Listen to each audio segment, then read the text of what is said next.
تو ان کا مذہب بھی ہے کوئی؟ ان کا مذہب بھی اسلام؟ ہے، ان کے مذہب میں بھی جیسے آسمانی مذاہب ہے، ان میں سے یہودی بھی ہے، ان میں سے عیسائی بھی ہے، ان میں سے مسلمان بھی ہیں، اور ان کے مسالک میں دیکھیں تو مسالک میں بھی یہ شافعی، حنبلی، مالکی، جعفری، یہ سارا کچھ ہے ان کے مسالک۔ قرآن مجید کی آیت میں نے پڑھی ہے، وَأَنَّ مِنَّا الصَّالِحُونَ، ہم میں سے کچھ نیکوکار ہے، وَمِنَّا دُونَ ذَلِكَ، اور کچھ اس کے علاوہ ہے، اور ایک آگے جا کے اسی کے اندر ہے وَأَمَّا الْقَاسِطُونَ فَكَانُوا لِجَهَنَّمَ حَطَبًا، کچھ ظالم ہیں اور ظالم جو ہیں وہ جہنم کا ایندھن بن کے رہیں گے۔ مذہب مسلک بھی ہے۔ اس کی ایک یہ ترتیب بھی بتا دیں کہ یہ دنیا میں آئے کس طرح سے تھے؟ جیسے ہم لوگوں کے لیے تو آدم اور حوا، ٹھیک ہے، ہماری امی اور ہمارے اصل ابا، مگر اس کے علاوہ یہ جو جنات ہے، ابھی بھی بہت سے لوگوں کو، کیا مجھے خود نہیں پتا کہ جنات اس دنیا میں آئے کیسے تھے، ان کو اتارا کیسے گیا تھا، کائنات بنانے والے کی کیا بات ہے ماشاءاللہ، مگر پھر بھی یہ ہمیں بھی تھوڑی سی ایلیبریشن دے دیجئے جو ہم لا علم ہیں۔ ہاں جی، بس اصل میں تخلیق میں چیزوں کا کچھ فرق ایسا ہے کہ خلق الجان من مارج من نار، جیسا کہ ہماری تخلیق میں اصل مٹی ہے، ان کی تخلیق میں اصل آگ اور دھواں ہے، ان کی تخلیق میں آگ اور دھواں ہے، یعنی جس وقت یہ آپس میں ملاپ ہوتا ہے یا اس طرح ملتے ہیں جس سے نسل آگے بڑھتی ہے، چلتی ہے، ہماری نسل میں مٹی اور نطفے وغیرہ کی چیزیں آتی ہیں، ان کی یہ جو ہے نا وہ کیا نام لیتے آگ اور دھویں کی۔ لیکن آپ یہ کہیں کہ وہ کیسے آئے، کب آئے، پہلا انسان کون سا تھا، اس کی تاریخ شریعت میں اس طرح نہیں ہے، اور ہماری شریعت کی یہ حکم ہے، یہ لا ہے کہ جو چیز آپ کو قرآن و سنت سے مل جائے اس کی تو تصدیق کرو،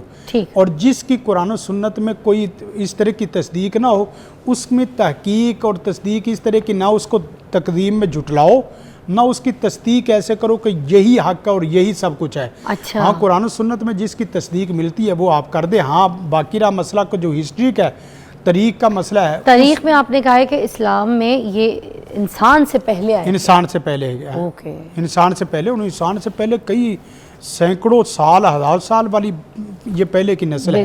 تو یہ آگ سے پیدا ہونے والے ہیں اور ہم مٹی سے پیدا ہونے والے ہیں، اور پھر ان کی اگر آگ اور مٹی سے دیکھا جائے تو ان کی بھی آگے پیدائش ہوتی ہے، ان کی بھی آگے نسلیں چلتی ہیں۔ تو ان کا بھی کوئی حساب کتاب ہوگا کیا؟ ہاں، ان کا حساب کتاب ہے باقاعدہ، میں نے آپ کے سامنے قرآن مجید کی آیت پڑھی وَأَمَّا الْقَاسِطُونَ فَكَانُوا لِجَهَنَّمَ حَطَبًا،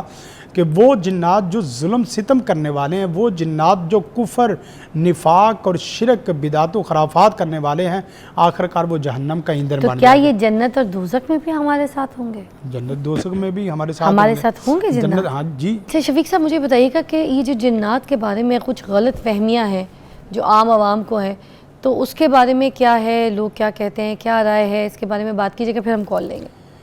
دیکھیں، سب سے بڑی غلط فہمی تو یہ ہے کہ جنات کے وجود کا انکار، جنات کے وجود کا انکار دو وجہ سے کیا جاتا ہے۔ ایک یہ ہے کہ اس کی لاجک میں نہیں آ رہی چیز جو سم سے بالا ہے، اور دوسری یہ ہے کہ اس کی آبزرویشن میں نہیں آ رہی۔ یہ اب مسئلہ یہ نہیں ہے کہ آبزرویشن وہ ہے جو میری ہے، آبزرویشن وہ ہے جو آپ کی ہے، اور اسی طرح جو عقل لاجک میری ہے وہی۔ قرآن نے جس بات کو ڈسکس کر دیا ہے نا، قرآن نے جس کے وجود کو ثابت کیا ہے، ہمارا ایمان ہے کہ وہ وجود رکھتی ہیں، وہ الگ بات ہے کہ میری اور آپ کی آبزرویشن میں ہے یا نہیں ہے۔ کتنے لوگ ایسے ہیں جو قدیم زمانے میں بھی انکار کرتے رہے ہیں، صرف اپنی عقل کی بنیاد پہ، صرف اپنے مشاہدے کی بنیاد پہ۔ کتنے لوگ ایسے ہیں جو آج کے دور میں بھی یہ انکار کرتے ہیں، اور آپ نے دیکھا ہوگا بعض ٹی وی چینلوں میں اس طرح کے سوالات آتے ہیں کہ اگر کوئی جنات ہے تو جنات ہیں تو ہمیں دکھاؤ،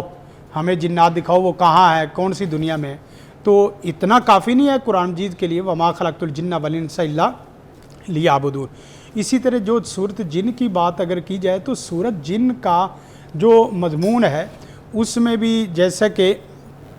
پروفیسر صاحب آپ کو بتا رہے تھے کہ شان نزول، کوئی بھی صورت ہے نا، اس کا واقعہ جو ہوتا ہے اس کا کوئی پس منظر ہوتا ہے، اس پس منظر کی وجہ سے کوئی چیز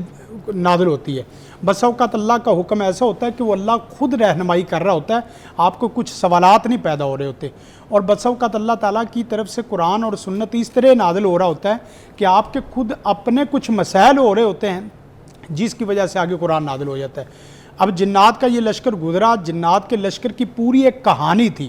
اور ان کے نیکوکار، ان کے اچھے، ان کے برے، ان کے ظالم، ان کے جو نا وہ عام آدمی، یہ ساری کہانی تھی۔ اللہ تعالیٰ نے اس کہانی کا جو حصہ ہمارے لیے رہنمائی بن سکتا تھا نا، وہ صورت جن بنا کے نازل کر دیا کیا ہے۔ بات ہے، ماشاء اللہ۔ صورت جن میں آپ جنات سے متعلقہ جتنی بڑی بڑی رہنمائی وہ ساری آ جائے گی۔ اسی میں سب سے پہلے یہ ہے کہ جنات ایسی مخلوق نہیں ہے کہ جو ہر بری چیز کو لیتے رہیں اور اچھی چیز کو چھوڑتے رہیں۔ جنات کی بھی ان کا بھی دماغ ہے، ان کی بھی دل ہے، ان کا بھی باقی معاملات ہیں۔ جب اچھی چیز ان کے سامنے پیش کی جائے تو اچھی چیز قبول کرتے ہیں۔ اللہ کے رسول نے جب قرآن پیش کیا تو قرآن کو انہوں نے قبول کیا۔ اسی طرح جنات کی اسی پہلی آیت میں جو پروفیسر صاحب نے پڑھی ہے، یہ کتنی پیاری بات ہے کہ کل اوحی الیہ انہ استامہ جو لفظ عربی کا ہے نا، ایک ہے سامیہ اور ایک ہے استامہ۔ استامہ کا مطلب یہ ہے کہ انہوں نے قرآن کو خالی کانوں سے نہیں سنا، انہوں نے قرآن کو پوری بصیرت سے سنا ہے اور پورے نظریات کو رکھ کے کہ یہ کیا ہے، حق ہے یا باطل ہے، صحیح ہے یا غلط ہے۔ اور پھر ایک انہوں نے خود اپنا بیانیہ بھی دیا ہے، وہ کیا ہے کہ انہ استامہ نافر من الجن فقالوا انا سمعنا قرآنا عجبا یہدی الی الرشد، کہ اس جیسا ہم نے دنیا میں رہنما اور اس جیسی دنیا میں کوئی کتاب نہیں دیکھی، لہذا یہ کتاب خالی کتاب نہیں، یہ کتاب ہدایت ہے، ماشاءاللہ، یہ کتاب خالی کتاب نہیں، یہ کتاب رہنما ہے، بے شک، اور یہ کتاب زندگی ہے، یہ عام سبجیکٹ نہیں ہے۔ اور پھر ایک اور بات ہے، جنات کے اس رویے سے پتہ چلتا ہے کہ بندہ اگر غلط چیز پہ ہو اور اچھی چیز اس کو نظر آ جائے، اس کو غلط عقائد کی رہنمائی اور اچھے عقائد کی رہنمائی ہو جائے تو اس کو فوراً سے پہلے اپنے نظریے کو تبدیل کر لینا چاہیے، جیسا کہ انہوں نے یہ جو بات کی کہ قُلُوا يَا إِلِيَ أَنَّهُ اسْتَمَعَ نَفَرٌ مِنَ الْجِنِّ يَهْدِي إِلَى الرُّشْدِ فَقَالُوا إِنَّا سَمِعْنَا قُرْآنًا عَجَبًا يَهْدِي إِلَى الرُّشْدِ فَقَالُوا إِنَّا سَمِعْنَا قُرْآنًا عَجَبًا۔ آگے یہ ہے کہ وَلَن نُشْرِكَ بِرَبِّنَا أَحَدًا، ہم اپنے رب کے ساتھ اب دائیں بائیں چھوٹی بڑی چیزوں کو جو شریک ٹھہراتے رہے، اپنا خدا سمجھتے رہے اور اپنی زندگی کا سب کچھ چھوڑنا بچھوڑنا سمجھتے رہے، اب ہمارا یہ نظریہ نہیں ہے۔ ہمارا نظریہ یہ ہے کہ ہمارا خالق صرف اللہ رب رحمان ہے اور اس کے ساتھ کوئی شریک نہیں ہے۔ یہ کتنی بات۔ اور پھر اسی کے ساتھ ہی آگے چلتے جائیں تو قرآن مجید میں وہاں یہ ہے وَأَنَّهُ كَانَ رِجَالٌ مِنَ الْإِنسِ يَعُوذُونَ بِرِجَالٍ مِنَ الْجِنِّ فَزَادُوهُمْ رَهَقًا وَأَنَّهُمْ ظَنُّوا كَمَا ظَنَنتُمْ أَن لَّن يَبْعَثَ اللَّهُ أَحَدًا وَأَنَّا لَمَسْنَا السَّمَاءَ فَوَجَدْنَاهَا مُلِيَةً حَرَسًا شَدِيدًا وَشُهُبًا۔ یہ ساری آیات کا مطلب مفہوم یہ ہے کہ جنات کو بھی کچھ غلط فہمیاں تھی دنیا سے متعلقہ، دنیا اور آخرت کے متعلقہ اور اللہ رسول کے متعلقہ، انہوں نے اپنی ان غلط فہمیوں کو ساتھ ختم کر کے کہا کہ اب ہمارا ایمان ہے، ہمیں کچھ جلا کے راکھ کر دے، جو مرضی کر دے، ہم ایک اللہ پر ایمان لانے والے ہیں۔ ہاں ایک بات ہے وَأَنَّا مِنَّا الصَّالِحُونَ وَمِنَّا دُونَ ذَلِكَ كُنَّا طَرَائِقَ عَقِيدَةً وَأَنَّا ظَنَنَّا أَن لَّن نُعْجِزَ اللَّهَ فِي الْأَرْضِ وَلَن نُعْجِزَهُ هَرَبًا۔ کوئی مت سمجھے کوئی جن ہے یا دیو ہے، کوئی مت سمجھے کوئی دیوتا ہے اور وہ انسانوں کو مروڑ کے توڑ دیتی ہے اور کی قوت ہے، طاقت ہے۔ ہم میں سے کچھ نیک ہیں، کچھ بد ہے۔